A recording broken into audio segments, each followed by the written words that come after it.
Hello, this is Nancy Flinchbaugh with SpiritualSeedlings.com. I am an author, and my most recent book addresses racism.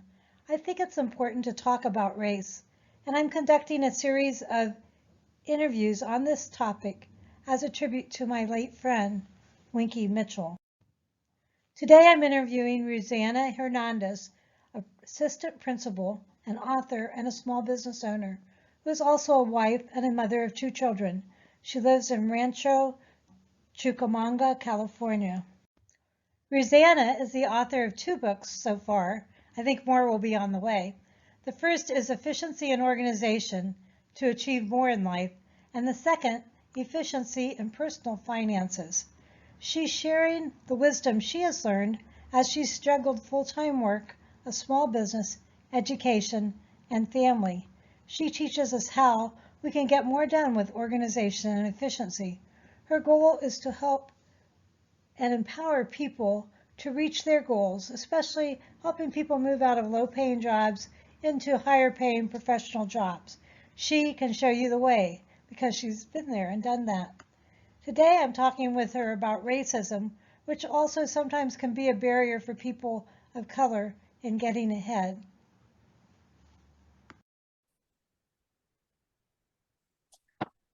Well, welcome, Ruzanna. It's nice to have you here today to talk about. So I'm so glad that you're willing to talk with me about race. And I know you've had a lot of experience in the school, so you're the perfect person to talk about this. And I just wondered, first of all, what do you think is the significance of talking about race in America today? Why is that important? I think it's because it's not going away. Racism is still there. Implicit bias is still there. And it's kind of like it's such a difficult topic that we're just trying to say, no, it's not there, but it really is. And depending on where people live, they experience it more and experience it less. Like where I'm living in Southern California, there's a lot less of it because it's so diverse. There's so many people from different backgrounds. We went to New York, it was very much the same. We went to Chicago, it was the same. But I think in other parts, from what I'm hearing from friends and just people I know, they're saying that it's a lot more prevalent than what I'm going through here, which makes the reason why a lot of people are choosing to move. As expensive as it is, they're moving to areas where there's like more diversity so that they could feel more comfortable. Yeah, I can understand that. So have you had personal experiences with racism? So I was 10 years old when we moved out of the former Soviet Union and from Armenia, which was one of the countries of Soviet Union. And I spoke Armenian and Russian fluently, like from ever since we're born, you know, we kind of have to learn how to read, right? When we came here, of course, I lost a lot of the Russian because I'm not using it, not practicing it. And so English became my 3rd language.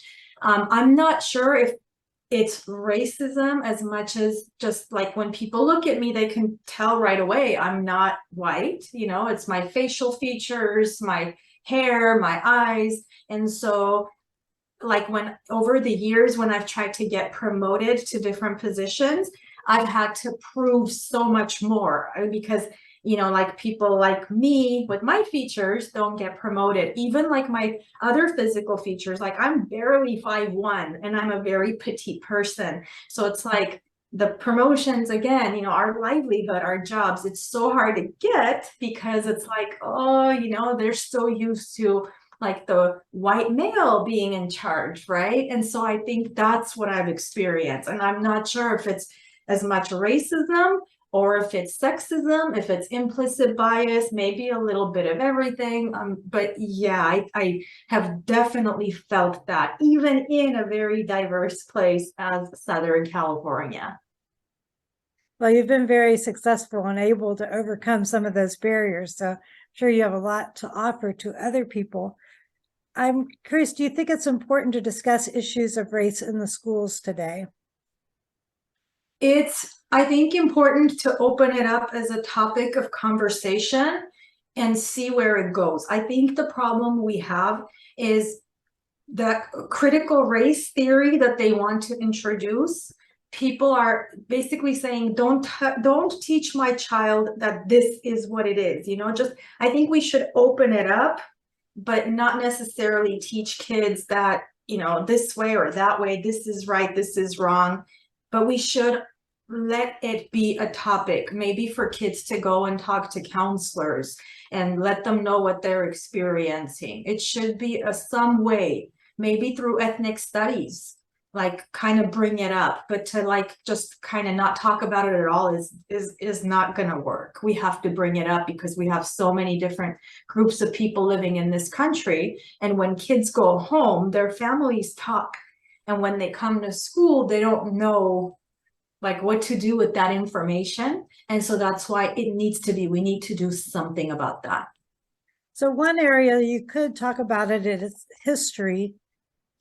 When you learn, I guess you were 10, so you probably had history in high school and again in college. Did they talk about racism? What do you remember about that? Not at all. I don't remember it coming up. I think the only time was Martin Luther King, when we talked about that a little bit, and Rosa Parks.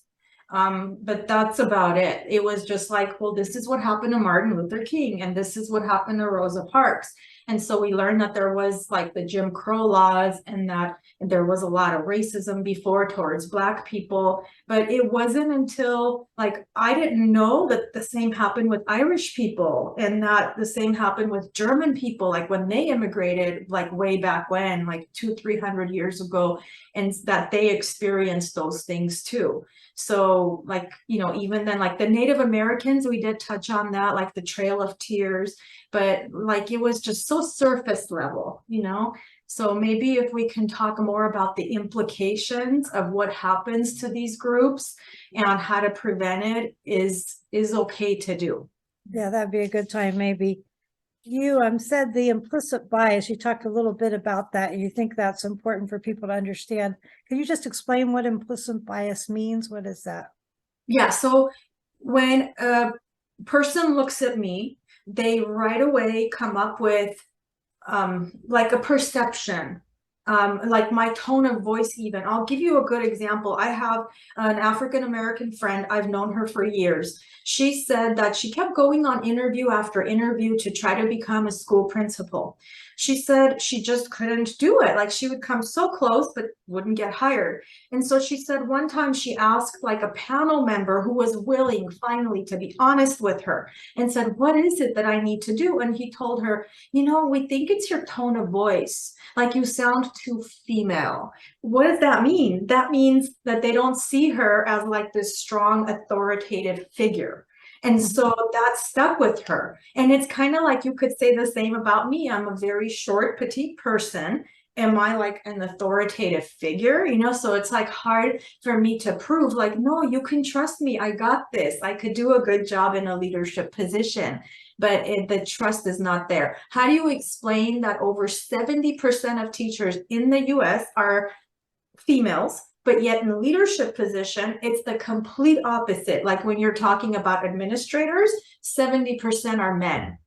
But it's the teachers who become the administrators. So I think a lot of it has to do with that institutionalized, like how they're feeling. When a person is in front of them, they're interviewing, unfortunately, they may not know it, but they're looking at those things like, oh, this person doesn't look like a leader, And so that's what I call implicit bias. Yeah, and I think there's some tools to help you realize, or help each of us realize what some of our own biases may be. Most people don't think they're racist, don't think they have any biases, but all of us have some biases, and I know the interviewers need some awareness about how they are selecting people based on their own biases. I think that's good for each of us to learn about our biases. You might go online and find a tool that kind of asks you different questions, and then you start to realize, oh, maybe I had some biases here that I need to be aware of so that I can overcome them. Yeah. So you talked about critical race theory. Do you know what that is?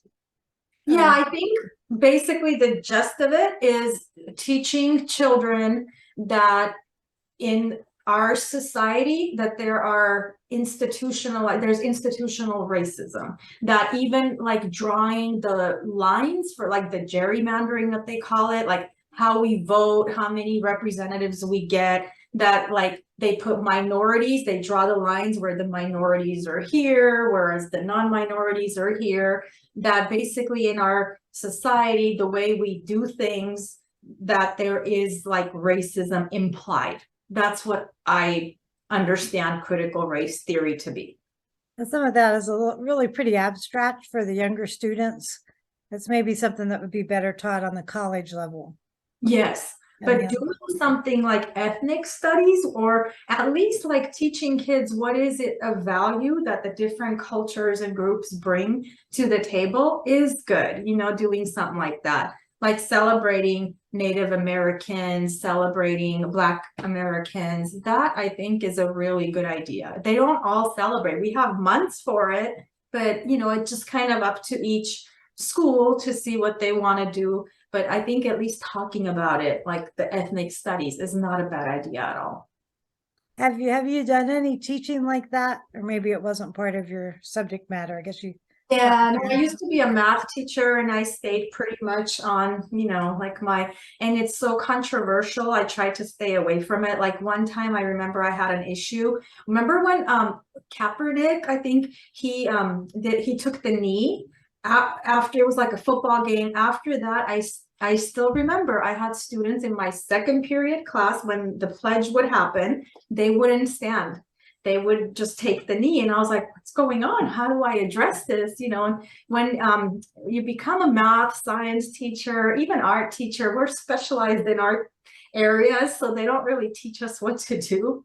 So I remember I had to get a counselor to come and talk to the kids, because I was like, maybe they're hurting, maybe like the reason they're doing that is because they're also feeling some of what he's feeling. Can you come and talk to the kids, because I don't know what to do. And that's why I think, you know, it's experiences like that that I'm like, I wasn't prepared as a teacher, but it would be nice to have some kind of a conversation. Mm-hmm. Okay, well, is there anything else you'd like to add? I think from what I'm understanding, like, it's been about 33 years now that I live in the US, and I think this country has come a long way. People have come a long way from what it used to be like to now, and that's really awesome. But there's still ways to go with racism and sexism and this whole notion of the biases that we have when we see each other. There's still a ways to go. And so the more we try to address these things, the better for the future generations. Okay, well, thank you so much for talking with me today, Ruzanna, and thank you for your work in the schools and for your leadership. Absolutely. Thank you for having me. Leading.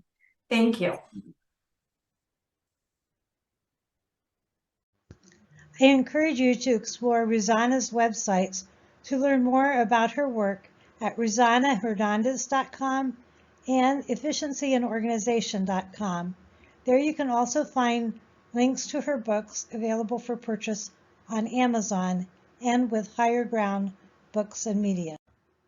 Will you join me in talking about race? Email me at nancy.flinchbaugh@gmail.com if you would like me to interview you. This has been a Spiritual Seedlings interview with Nancy Flinchbaugh. I hope you'll also check out my book, Revelation in the Roots, Emerald Isle, a novel which involves a fun trip to Ireland and listening to each other across our racial and political differences. Check out my websites at nancyflinchbaugh.com and spiritualseedlings.com, and follow my YouTube channel for more interviews. Have a good day.